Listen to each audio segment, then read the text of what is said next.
तैराक का विश्व रिकॉर्ड नाम Satyendra Singh Lohia. New Zealand cook straight एक बार में किया पार। जब जब दलितों को मौका मिला तो इतिहास रचा। ठंडी हवाओं से सिहरते समुद्र की लहरें, जहां पानी की ठंडक हड्डियां जमा देती है और हर तरफ करंट का खतरनाक खेल, वहां एक योद्धा जैसा तैराक सत्येंद्र सिंह लोहिया अपने मजबूत बाजुओं से लहरों को चीरता हुआ आगे बढ़ रहा है। हर स्ट्रोक में संघर्ष, हर सांस में बढ़ती दृढ़ता। 24 किलोमीटर का वो दुर्गम सफर न्यूजीलैंड के नॉर्थ और साउथ आइलैंड के बीच कुक स्ट्रेट दुनिया की सबसे कठिन ओपन वाटर तैराकियों में से एक है। पानी का तापमान महज 15 डिग्री सेल्सियस रहता है, जहां शरीर सुन्न हो जाता है और तेज धाराएं किसी को भी बहा ले जा सकती हैं। लेकिन सत्येंद्र, जो मध्य प्रदेश के भिंड जिले के एक गरीब दलित परिवार से निकले, जो 70% दिव्यांग हैं, उन्होंने ये असंभव संभव कर दिखाया। लगातार 9 घंटे 22 मिनट तक तैरते हुए उन्होंने इस स्ट्रेट को पार किया और एशिया के पहले दिव्यांग तैराक के रूप में अपना नाम दर्ज करवा लिया। ये कहानी सिर्फ एक तैराकी की नहीं, बल्कि जातिगत भेदभाव, शारीरिक अक्षमता और सामाजिक बाधाओं से लड़कर उड़ान भरने की है। सत्येंद्र का जन्म भिंड के एक साधारण दलित परिवार में हुआ था। बचपन में एक बीमारी ने उनके पैरों को लकवा मार दिया, जिससे वो व्हील चेयर पर आ गए। समाज ने उन्हें कमजोर माना, लेकिन सत्येंद्र ने पानी को अपना साथी चुना। तैराकी उनके लिए सिर्फ खेल नहीं, बल्कि जिंदगी का हथियार बनी। राज्य स्तर से शुरू करके नेशनल मेडल्स जीते, लेकिन असली जंग तो अंतर्राष्ट्रीय स्तर पर थी। पद्मश्री और नॉर्वे तेंजिंग अवार्ड जैसे सम्मान उनके हौसले की गवाही देते हैं। 2019 में उन्हें दिव्यांग श्रेणी में नेशनल अवार्ड मिला, जो उनकी प्रतिभा को पहली बड़ी मान्यता थी। और अब इस कुक स्ट्रेट विजय की रोमांचक कहानी ने पूरे देश में उनको एक नई पहचान दिला दी है। जनवरी 2026 में सत्येंद्र न्यूजीलैंड पहुंचे। 3 हफ्ते की कड़ी ट्रेनिंग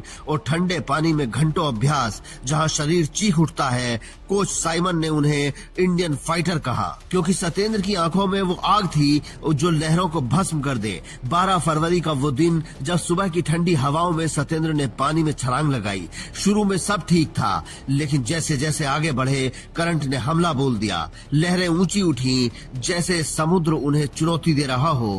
शार्क का खतरा सिर पर मंडराता रहा और ठंडक ने मांसपेशियों को जकड़ दिया। हर मिनट एक युद्ध। दिमाग कहता थक गए हो, लेकिन दिल चिल्लाता आगे बढ़ो। 9 घंटे 22 मिनट बाद जब वो दूसरे किनारे पर पहुंचे, तो आंसुओं में भारत का तिरंगा लहराया, साथ में जय भीम का झंडा। बाबा साहेब अम्बेडकर की तस्वीर वाला, जो दलित संघर्ष का प्रतीक है।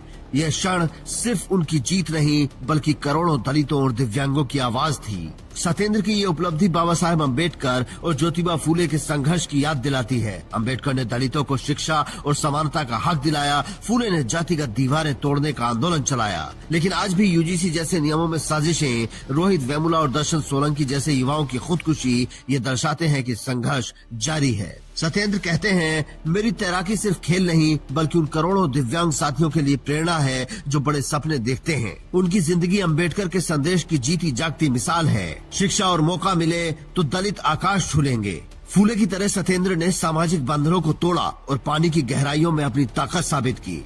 इससे पहले भी सत्येंद्र ने दुनिया को चौंकाया है। इंग्लिश चैनल, इंग्लैंड से फ्रांस तक, Catalina channel, America, north channel, Ireland से स्कॉटलैंड, ये सब उन्होंने पार किया। हर बार नई चुनौतियां झेलकर। इंग्लिश चैनल में जेलीफिश के डंक, कैटालिना में अंधेरी रात, नॉर्थ चैनल में बर्फीली हवाएं। हर बार उन्होंने हार नहीं मानी।